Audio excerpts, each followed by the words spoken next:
Hey everyone, I'm Rachel. Welcome back to my channel. Today we're going to make an all-natural buffalo plaid soap. This has been on my list for a while and I'm a little obsessed with buffalo plaid. It's like everywhere in my house and in our whole family's wardrobe.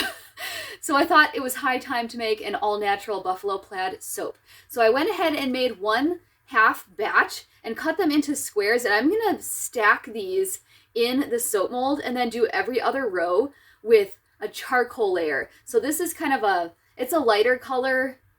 This is made with paprika and alkanet just to kind of darken it up a little bit. And then the other layer will be charcoal, so obviously black. So I'm going to stack those every other and make it look like a checkerboard. And then it's going to be fragranced with cedarwood, balsam, pine, and vetiver. So a very earthy, manly, woodsy smell. So this would be like the perfect gift for all of your men in your lives. That's about it, so let's make some soap.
Well, I had to laugh a little. As soon as I got into making this soap, I realized that these inserts were just a little bit too big, so they were hard to work with and kept slipping around. So this just turned into more of a funky checkerboard looking thing. But that's okay. I'm going to share it anyways because I don't get embarrassed easily and I kind of think it's funny. So here's my funky checker soap. Thank you for joining me on this soapy adventure today. Don't forget to subscribe and I will see you on the next one soon.